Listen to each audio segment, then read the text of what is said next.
Okay, so good morning. It's good to see people here, and I'm looking forward to working with you on another exciting day here. I normally like to begin my days at the boot camp offering a bit of a retrospective on the previous day. And yesterday certainly offered us a great deal of material on which to reflect. So yesterday we started out after sort of some administrivia on the boot camp, speaking a little bit about a model in the concrete to kind of situate us with respect to broader conceptual issues of which I spoke in ensuing sessions.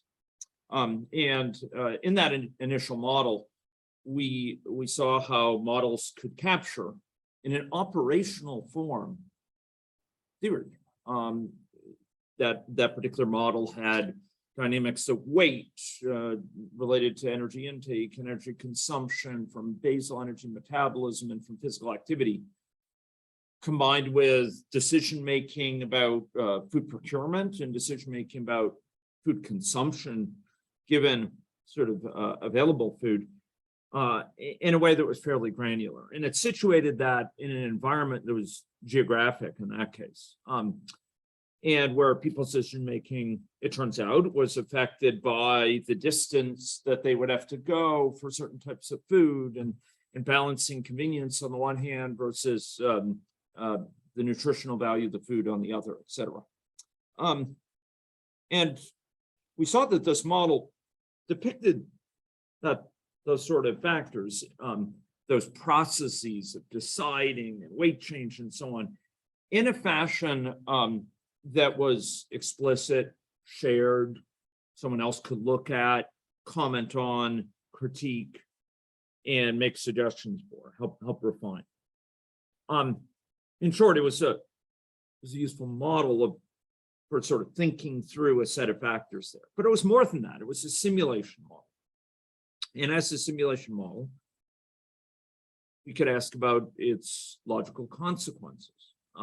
We could ask, what would this theory, operationalized in this particular specific way, mean in terms of behavior over time, in terms of differences in eating habits between an area of the city, in that case, Melbourne, associated with a food desert versus an area which was well stocked by healthy food market availability, et cetera.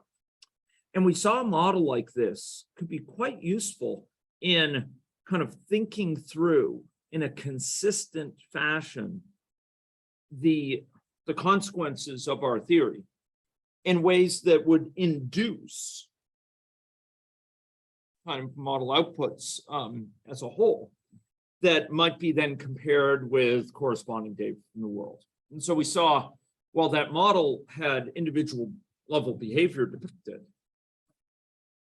individual level evolution depicted, it induced high level behavior that could be summarized across the whole population. And it was situated in a geographic context. Unfortunately, as an older version of that model, it didn't have it updated to the latest GIS data, which impaired it a bit. But that model, by virtue of being able to show us the logical consequences of our theory, could help us double check that theory. It could help us challenge that theory. It could help us in a Popperian way falsify that theory. And I argued that a model that proves itself at variance with what's observed in the world, at variance with expert knowledge or with lived experience or with data from the world, with sort of common observations, that doesn't represent a failure of a model. It represents a success of modeling. And so that first model gave us a concrete example of what I mean when I say a model captures theory.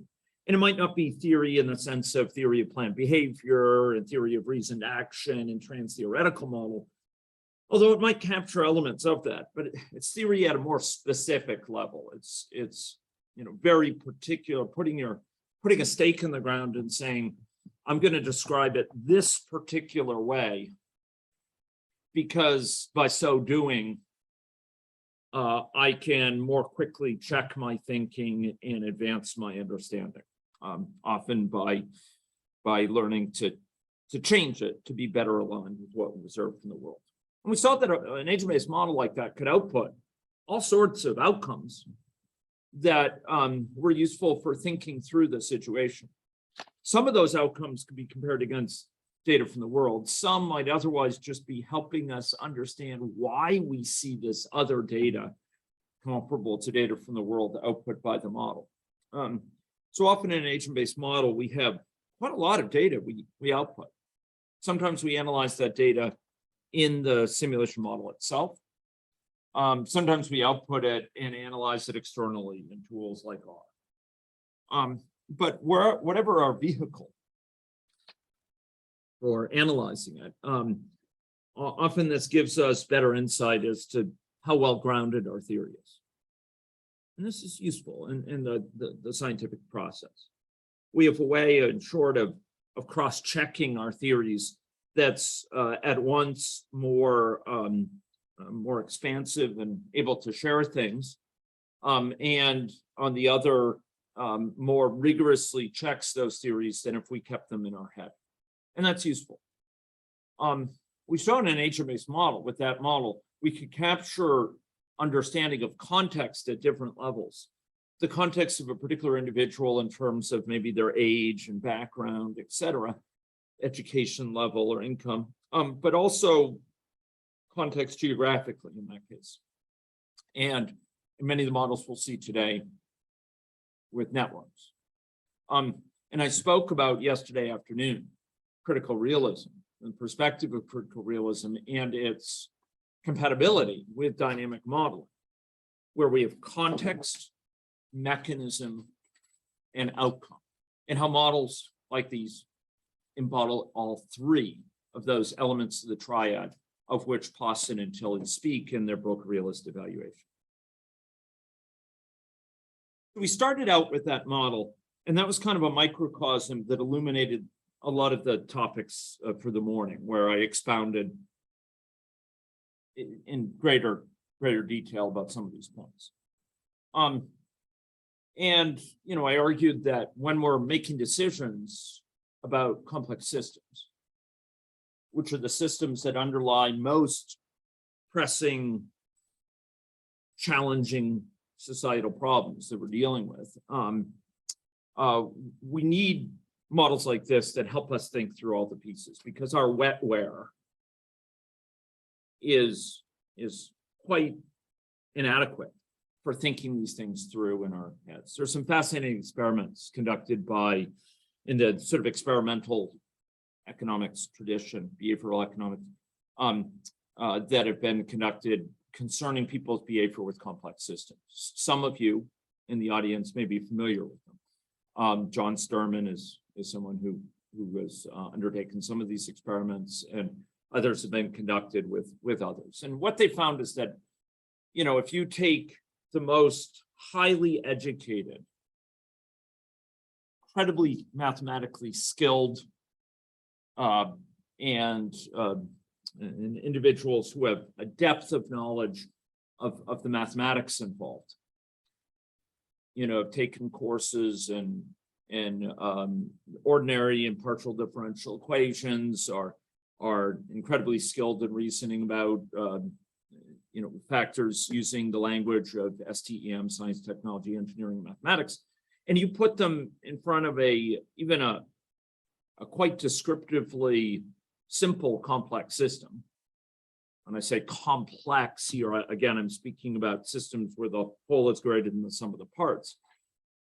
That those individuals tend to perform very poorly with those complex systems. And a classic example of this is the so-called beer game that's run routinely at MIT, which involves a simple supply chain management exercise. And it turns out people with the most deep background in the mathematics often perform with little or no advantage compared to people with very little exposure.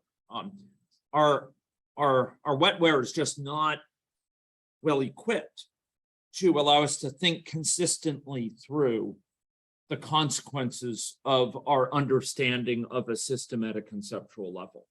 Doing that in our head, trying to pursue those sort of reasoning is often a fool's errand. But more than that, it's trapped in our head. It's not shared. And models take it out of our head, put it in the clear light of day in an explicit way, and let others critique it. Others often from different background, others who are experts in different areas of the system or have lived in parts of what's depicted in the model. And by so doing, they correct it, but allows us to test the logical consequences of that against data from the world in ways that would be far beyond our reach in terms of our wetware. And it lets us reason, moreover, about the consequences of counterfactuals, of what if questions that are hard or expensive or ethically problematic, et cetera, to directly experiment with in the world. But we can use the model to kind of think through the consequences of these what if questions. So models like this are keenly needed. They're needed to deal with the biggest challenges of our time. And agent-based models have this incredible flexibility that we started to tap yesterday. And yesterday afternoon, we tried our hand at some of the first such models. We built up a model which depicted aspects of heterogeneity. It captured heterogeneity in a way that would be challenging to capture in aggregate models, where heterogeneity is captured by separating those being represented, say people, if it's a heterogeneous person population you're dealing with, into separate compartments. Here we can instead tag people with characteristics, an age, a sex, an income, an education level, or whatever. We could characterize their evolving status with respect to multiple conditions. And we saw that yesterday with a model which captured people's evolution in terms of behavior, smoking status, and in terms of a health condition, heart disease. We could have layered in diabetes. We could have layered in lung cancer. We could have layered in factors related to, more general health issues, a whole set of them, emphysema, et cetera, pulmonary issues that we could have layered in there with merely additive, not multiplicative complexity. You may wonder why I'm harping on this, because models that are aggregate in character blow up in an explosively geometric way when we add new factors in. It's multiplicative. If we have 3 possible categories for smoking status and 2 possible categories for heart disease, we have 6 combinations thereof, 3 times 2. And it turns out that as you layer in additional types of heterogeneity, static heterogeneity, or changing status with respect to what might be called comorbid conditions or behavioral factors, it just blows up. And it blows up in the most egregious way that obscures the ability to reason about the model. Worse than that, it becomes increasingly painful to change what's represented in the model, to change the scope of it. To say, I want to add in this aspect of heterogeneity, and you have to modify the entire model. And it becomes an intricate, painstaking, and awkward exercise, and often one that's error-prone as a result. With agent-based models, by contrast, you can perform that exploration that accompanies learning in a fairly nimble way. You add things in, you remove them in a way that's nimble. So that model that we started yesterday, which I will, for lack of something more appropriate to show, I'll just remind us, that model had a lot to recommend it. It was starting small, but there was a lot going on there. And it's worth noting that we get this benefit of sort of separating out conditions, of neatly sort of getting this separation of concerns in a fashion that doesn't forego their interaction. So you remember yesterday, we actually had interaction between these two state charts. And that interaction was secured by yonder variable, this heart disease hazard. And so we used it to communicate between these components. And the truth is, yesterday, we started to explore this larger modeling vocabulary that accompanies and to some degree recommends agent-based modeling. And we saw there's this large palette over here, a palette which contained multiple types of building blocks. They're quite different. For example, elements of state charts, variables, collections. We'll be seeing table functions and functions. We used a custom distribution yesterday. We added in option lists. We used parameters to at once encode assumptions and communicate those assumptions from the point of creation to the quantity on which we were assuming things, whether it was an agent and where the values of those parameters were set by the population, or whether it was Maine and the assumptions were set by the experiment. Parameters encoded and communicated those assumptions. But there was a lot going on there. There was a lot of building blocks, a lot more than we're used to in fields like or in areas like where we use system dynamics modeling. We have a smaller repertoire used very creatively to achieve great insight, or discrete event simulation, where we have also a smaller set of possibilities. So agent-based modeling affords us enormous power, this ability to capture multiple levels of context, nested context, capture heterogeneity, capture these mechanisms because of that, and capture different outcomes at different levels. The individual level, cross-sectionally, the individual level longitudinally, the level of the population, or different nested contexts within it. But it does so at a cost, ladies and gentlemen. And the cost is associated with risks and dangers. And that forms the basis for a discussion this morning. We're going to be talking about the promise, but also the perils associated with model conceptualization. And we're going to be talking about the tricky line that's walked in model conceptualization. This is a challenge that is afforded us with multiple types of modeling. All three of those types that include system dynamics, discrete event simulation, and indeed agent-based modeling suffer this foremost challenge of scoping the model. But the first two are in some sense self-constrained. It's harder to add things in. Your impulses to add things in are pulled back by the gravity of the situation, by the fact that you have constraints on you. It's like there's springs pulling you back. You can't get out and tangle yourself up too easily because you're held back by the force of the constraints that are put upon you. And great things can come from that. But with agent-based modeling, we have this extra flexibility in repertoire. And that can lead to just incredibly insightful, rich, powerful models.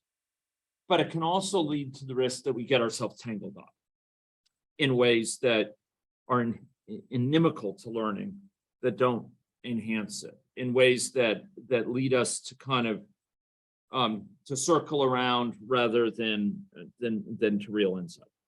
So we're going to be talking about that in the next few hours. And I told you yesterday from this floor that I would be using the mornings for things that are more conceptually challenging.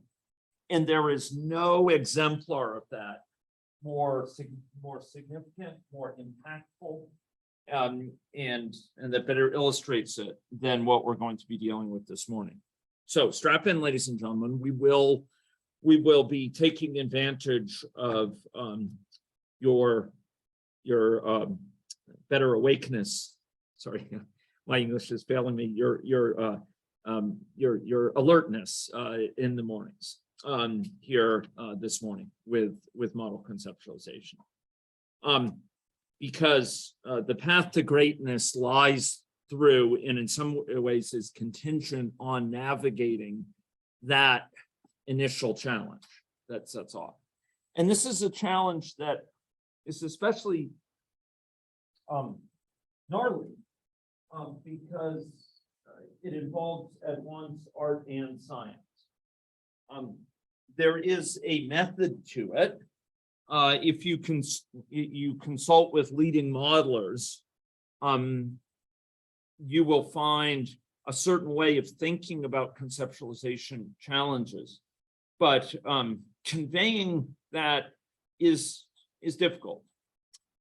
And we'll try to confront it today, some elements, but the best way to confront it is to have someone who can give you advice when you're actually building a model. And the second best way to confront it, and equally key, is constraining yourself by engaging in incremental modeling. Don't loose the hounds. You keep yourself constrained by adding things in bit by bit to your model, learning from it, rather than waiting for the bigger, better model, where you add everything in and you want to work a long time to get it working.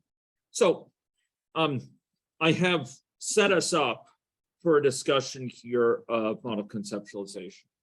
And I will now stop this discussion of the retrospective on yesterday, and I will convert over to that discussion for model conceptualization. So I'm going to